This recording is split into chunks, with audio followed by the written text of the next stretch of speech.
Assalamualaikum warahmatullahi wabarakatuh. Berjumpa lagi pada tutorial mata kuliah Teknik Reaksi Kimia 1.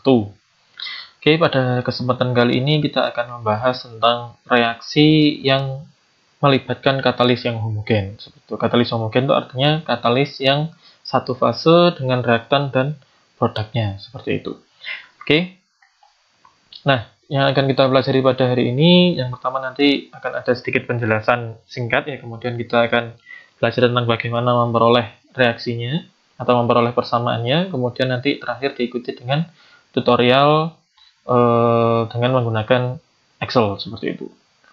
Oke, yang pertama, katalis. Seperti yang kita ketahui, katalis itu biasanya digunakan untuk mempercepat reaksi seperti itu, dan sering kita pahami bahwa katalis itu katanya tidak ikut bereaksi. Nah, itu adalah suatu pemahaman yang kurang tepat ya. Sebenarnya katalis itu ikut bereaksi, sama seperti yang saya jelaskan dulu waktu kita belajar tentang energi aktivasi menggunakan persamaan Arrhenius ya. Nah, di situ satu reaksi itu memiliki energi aktivasi. Nah, katalis itu gunanya adalah mengubah pathway dari reaksi tersebut ke arah reaksi lain yang melibatkan katalis tersebut tapi memiliki energi aktivasi lebih rendah, seperti itu. Jadi misalkan di sini saya punya satu reaksi seperti ini ya. Reaksi awalnya itu adalah A menjadi R, seperti itu. Nah, ketika saya tambahkan katalis, ini itu tidak langsung A menjadi R, tetapi A itu bereaksi dulu dengan katalis ya, baru menghasilkan produk di sini R. Tapi di akhir reaksi katalisnya itu terbentuk kembali. Nah, antara reaksi 1 dan reaksi 2 ini bedanya kalau kita di sini energi aktivasinya misalkan di sini 10.000 gitu ya. Nah, di sini energi faktisnya ketika dia bereaksi dengan katalis, dia energi aktivasi yang dibutuhkan hanya 3.000. Nah, itulah yang menyebabkan reaksi yang melibatkan katalis itu menjadi lebih cepat seperti itu. Oke, jadi seperti yang terus di sini ya, katalis bukannya tidak ikut bereaksi, tetapi ikut bereaksi dengan jalur khusus ya, yang energi aktivasinya lebih rendah daripada reaksi yang asli, sehingga nah ini salah ini, sehingga dan katalis ini sebenarnya, dan katalis diperoleh kembali sebagai produk seperti itu. Jadi di sini ada produknya itu R ya, kemudian itu saya ganti dulu. Maaf ini dia tidak membingungkan ya. Dan katalis diperoleh kembali sebagai produk di sini.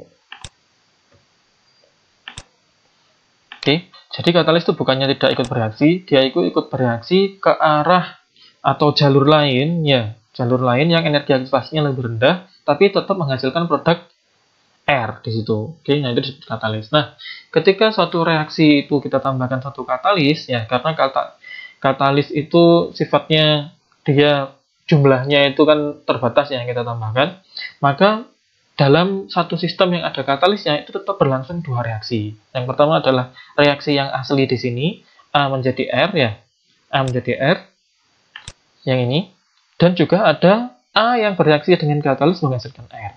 Oke, nah dari dua ini berarti dalam satu sistem tersebut itu ada dua kecepatan reaksi yang berbeda, yaitu K1 dan K2. K1 ini adalah laju untuk yang asli, ya persamaan aslinya.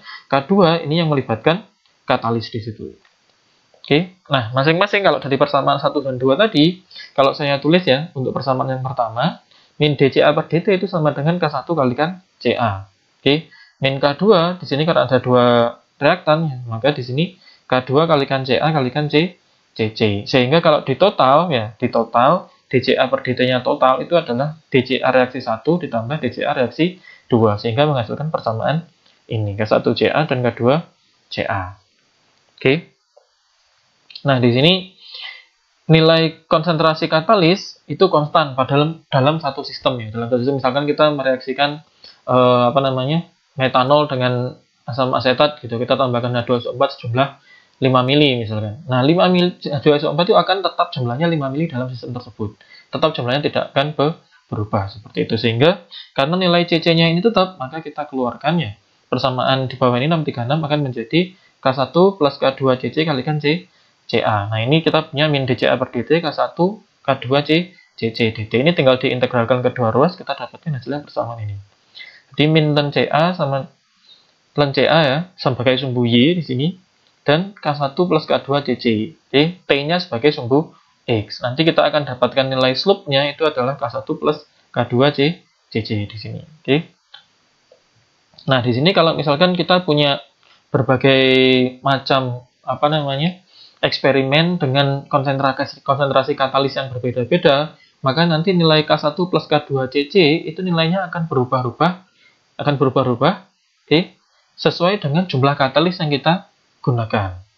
Nah, nilai ini K1 sama K2 CC tadi ini disebut sebagai K-observe. K-observe itu adalah konstanta laju reaksi pada jumlah katalis tertentu. Jadi kalau misalkan kita punya jumlah katalis 5 jenis gitu ya, kita ingin membandingkan kecepatan reaksi tersebut pada berbagai macam jumlah katalis. Maka nanti masing-masing katalis itu sistem tersebut akan punya kecepatan yang berbeda-beda karena jumlah katalisnya berbeda. Nah, kecepatan yang berbeda-beda ini disebut sebagai K-observe pada jumlah katalis tertentu seperti itu. Ini kalau saya plot ya, jadi misalkan saya di sini ya contohnya.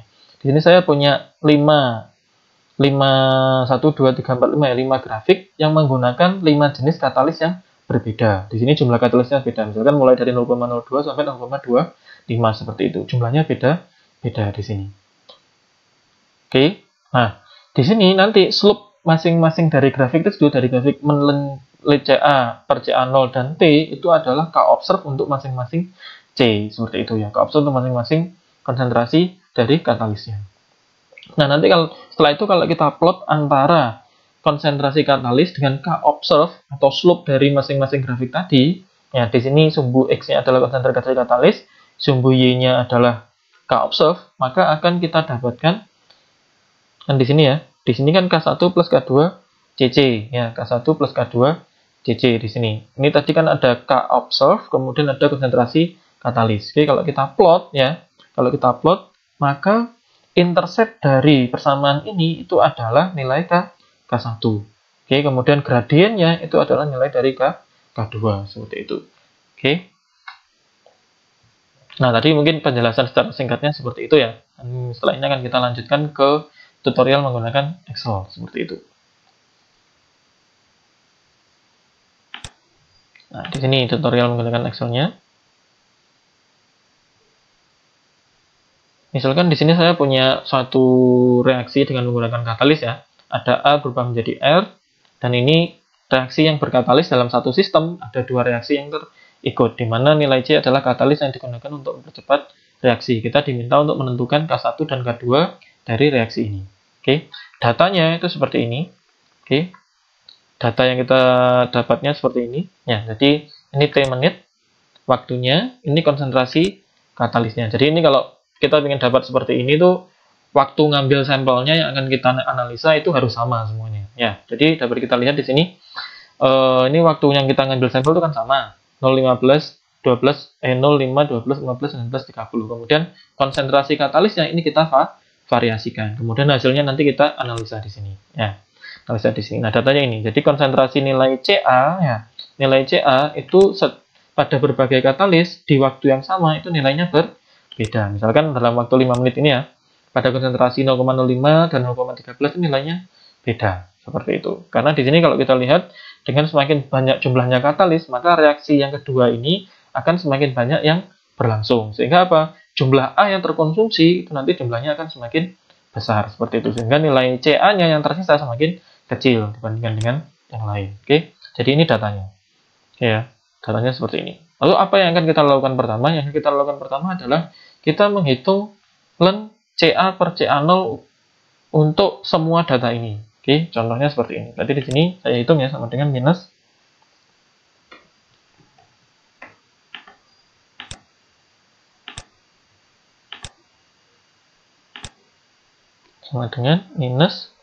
len dan kurung CA dibagi dengan CA0. CA0-nya kan T pada saat 0 ya. Berarti di sini kita bikin ZF4 seperti ini. Oke, nah ini dihitung semuanya ya, Jadi untuk masing-masing C nanti ini adalah CA0-nya. Berarti ini adalah CA0 untuk 0,07, ini CA0 untuk 0,09. Sebelahnya nilainya sama semua ya, Ini kalau sudah dikerjakan kita dapatkan nanti hasilnya seperti ini. Nah, hasilnya seperti ini. Oke, kita dapatkan hasilnya seperti ini. Jadi ini untuk masing-masing katalis, dan ini nilai men CA per CA0. Oke. Kemudian dari sini tadi langkah kedua yang harus kita lakukan, kita melakukan plot ya, melakukan plot antara men CA per CA0 untuk masing-masing jumlah katalis pada setiap waktu. Oke. Nah, di sini nanti kita plot dulu ya. Kita plot dulu di sini. Kita buat plot. Plotnya pakai yang scatter nih ya. Yang scatter, coba saya kecilkan biar hasilnya nggak gede banget. Oke. Sumbu X-nya adalah T ya. Sumbu X-nya adalah T. Ini misalkan saya ambil CC 0,05 gini ya. X-nya adalah T. Oke, T di sini. Y-nya itu adalah minus ln CA per CA0 ini. Oke. Seperti ini. Oke. Nah, ini langsung kita regresi ya. Langsung kita regresi di sini. Kita regresi. Regresinya pakai regresi yang linear ya. Kita set intercept-nya itu sama dengan 0. Kita display equation-nya. Jangan lupa ya. Seperti itu. Nah, ini kita bisa keluarkan legend-nya sebenarnya. Kita bisa keluarkan, nah legend-nya bisa kita keluarkan di sini. Jadi yang warna biru ini punyanya linear CC 0,05. Nah, di sini agar nanti, karena nanti kita ngeplotnya kan banyak ya. Di sini kita nomori dulu. Nomori yang nomor 1 misalkan ya. Kita nomori seperti ini biar nanti kita nggak lupa seperti itu. Oke. Ini coba saya plot lagi yang lain ya. Plot yang kedua. Kan ini CC 0,07 misalkan. X-nya adalah T. Oke, X-nya adalah T. Kemudian Y-nya adalah ini. Min ln CA per CA0 di sini. Enggak bisa.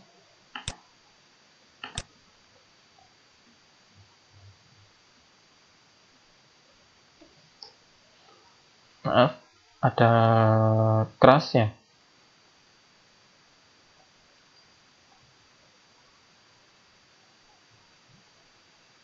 Oke. Nah, ini saya ulangi ya. Select data, add untuk CC 0,07. Nilai X-nya adalah T. Nilai X-nya adalah T. Kemudian nilai Y-nya adalah min ln CA per CA0 ini.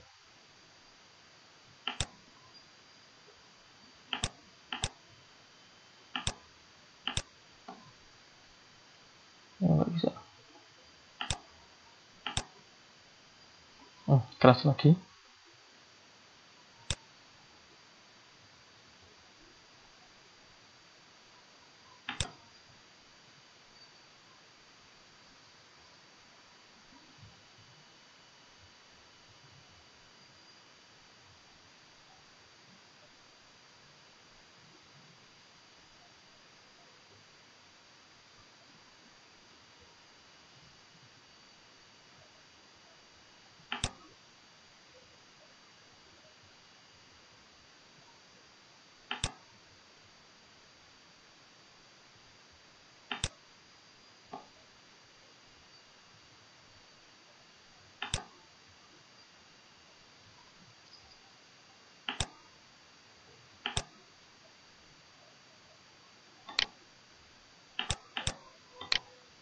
Kita tambahkan, semoga nggak crash lagi ya.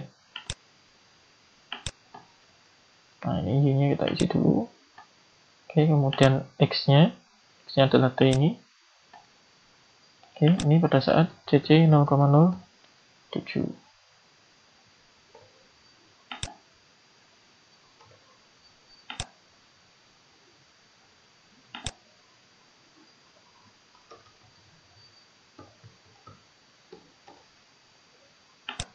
Nah, ini grafik yang kedua itu pada saat CC 0,07. 7 ini kita trendline ya. Trendline lagi sama, kita linear. Di sini kita set nilai interceptnya sama dengan 0 ya. Oke. Jangan lupa dinomori biar nanti nggak lupa ya. Biar nanti nggak salah kita masukkan. Berarti ini untuk yang kedua di sini. Oke, nah ini kita lanjutkan terus ya sampai untuk nilai CC 0,013 di sini. Untuk sampai nilai CC 0,013. Nanti kalau sudah itu kita dapatkan hasil seperti ini ya. Kita dapatkan hasilnya seperti ini. Oke. Nah, hasilnya seperti ini. Oke. Nah, nanti untuk masing-masing ini kan ada slope-nya nih. Nah, slope-nya ini adalah slope untuk K observe-nya. Jadi masing-masing punya K observe. Jadi yang satu ini punyanya 0,05, ini punya 0,07 tadi, ini punyanya 0,0 berapa tadi yang ketiga? 0,09. Nah, kita tulis di sini ya. Kita tulis di sini. Kita tulis di sini. Ini saya sembunyikan dulu.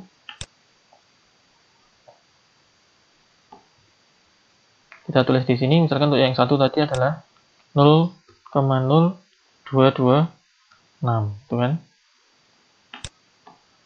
Oke, 0,0226. Nah, ini. Oke, 0,0226. Nah, ini kita catat satu persatu ya. Satu persatu kita catat semua sampai dia 0,013. Kalau dicatat semua nanti udah ketemu hasilnya seperti ini. Oke. Nah, terus apa yang kita lakukan? Yang kita lakukan terakhir itu adalah kita melakukan plot antara ini tadi, plot antara K observe yang kita peroleh dan konsentrasi K katalis di sini. Oke. Nah, di sini kita tinggal plot aja di sini. Nanti ini yang plot ya. Ini plotnya seperti ini. Ini kita plot di sini. Select data. Ini saya lihat ya. Edit. Nah, ini nilai X-nya itu adalah konsentrasi katalis ini, nilai X-nya. Oke. Kemudian bawahnya ini adalah K observe-nya. Oke, K observe-nya. Nah, nanti kalau sudah Anda regresi di sini dengan regresi linear, ini saya hapus saja regresinya ya, dengan regresi linear kayak gini. Regresi linear. Tapi tidak usah di-set sama dengan 0 ya intercept-nya, karena kita nanti kan butuh intercept-nya. Intercept-nya itu adalah nilai dari K1 seperti itu. Oke. Nah, ini berarti. Ini. Berarti nilai K1-nya itu adalah intercept-nya ini, nilai K2-nya adalah slope-nya di sini. Oke, jadi mudah untuk mengerjakannya seperti itu. Nah, mungkin sekian tutorial dari saya untuk reaksi homogen berkatalis. Nanti selanjutnya akan kita lanjutkan untuk reaksi autokatalitik seperti itu. Mungkin sekian. Wassalamualaikum warahmatullahi wabarakatuh.